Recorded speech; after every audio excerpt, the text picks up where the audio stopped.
I'm Sabine Harnau, and I run From Scratch, which is a boutique communications consultancy for purpose-driven businesses. Today, I'm talking to Dorit Noble, who's part of the From Scratch network of experts. Hi, Dorit.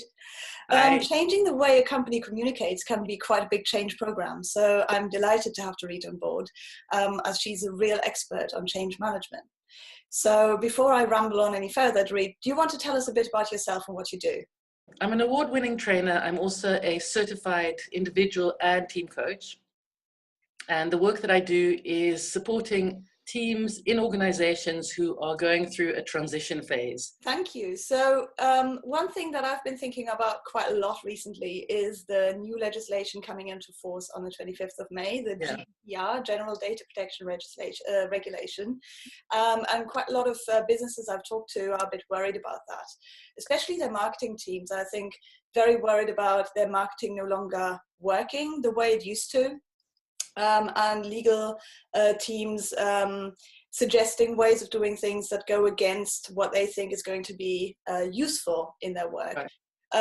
And I've been thinking a lot about how this is actually quite a change program. How would you approach that kind of thing? So you're talking about getting legal and marketing together. Is that what you mean? Yes. Somehow getting them to work on this together, because it's a challenge that's facing them both, right? Yes, exactly. Yeah. So I think the first place I'd go to is to look at the company mission statement and what the company is facing in terms of, what are the challenges of the organization right now to do with this. And that's the place where the legal and marketing departments are aligned, right? They both want what's best for the organization.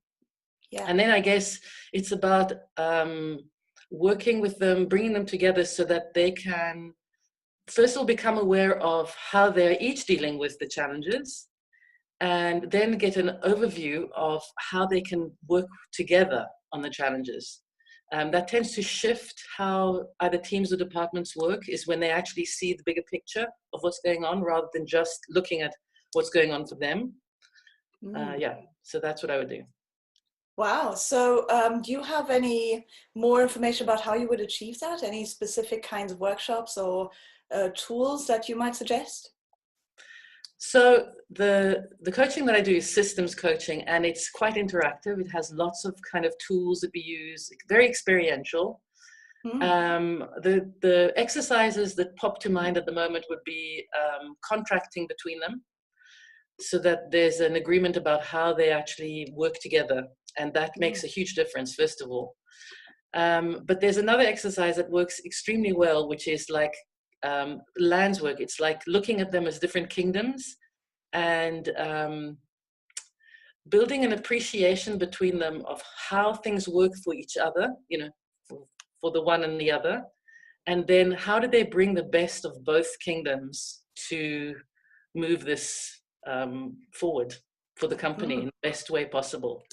So that's kind of what jumps to mind here. And Wow, there are other things as well, but that's as much.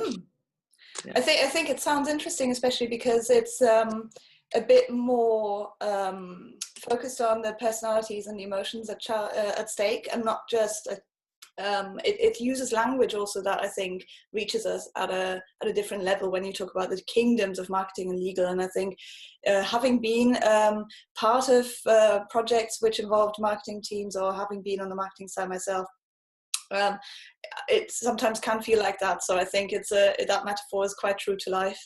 Yeah. How long does it take for teams to see the kinds of benefits that you've outlined? Do you mean in terms of getting something completed, like delivering on something? Yeah, seeing a change in how teams work together. And if we think about the GDPR right now, how long would it take for them, for example, to feel like they're both working together rather than against each other? What's your experience? Well, I would say that definitely, so usually I run it, let's say, as a day's workshop. They'd have a morning session and afternoon session. And that would be enough to shift and bring them into alignment. That can fail if teams are in incredible competition with each other and have no incentive to collaborate. But with legal and marketing, I see that they're already aligned in the sense that they are not in competition with each other, and they're both wanting to make this happen in a way that is most successful for the company. So I would imagine that within that day, there would be very substantial, I'm looking for the word, very substantial changes that would happen in terms of pointing them in the same direction.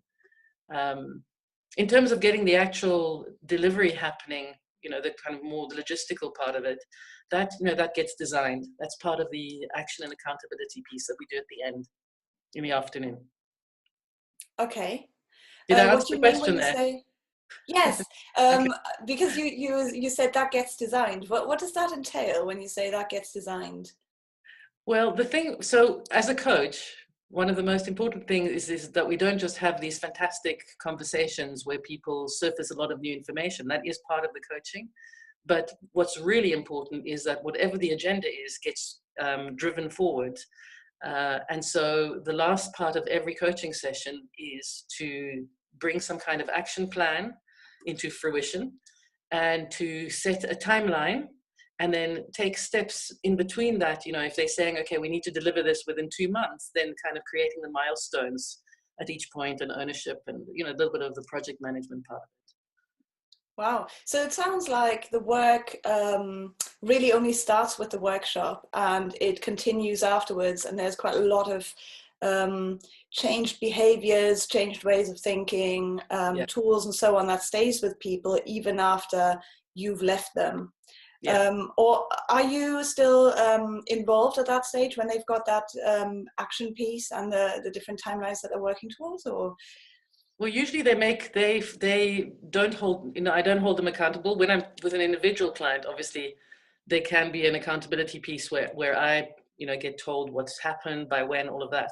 But no, this is something really that they will then take on themselves. And I think the reason it's so transformational rather than incremental, the change, is because you are going deeper, you are going to that emotional level. And I think that's where it leaves a resonance that lasts, you know, just keeps going and will also have a ripple effect on other projects that they run that they need to work on together. wow, that sounds like you can achieve quite a lot with 1 day's worth of workshop time and really make a huge change in how teams relate to each other and how a company works. That's fantastic. Are there any conditions that teams have to meet before it even makes sense to work together with you? Conditions, like prerequisites, you mean?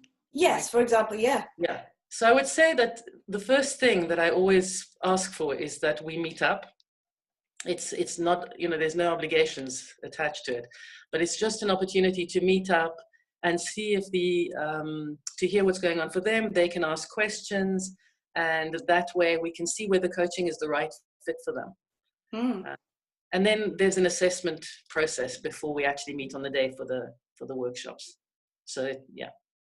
Well, can you tell us a bit more about the assessment and what that means? Sure.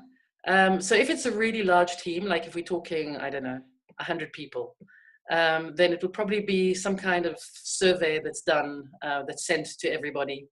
If it's a smaller team, it could be phone interviews. Yeah, but basically either some kind of written assessment, phone interviews, or both, depending on time, depending on budget. Yeah.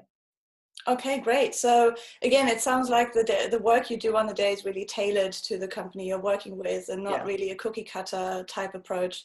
Sounds like you really want to get to know the company and the people in the teams. Yeah, absolutely. And that's something that we would be designing with HR.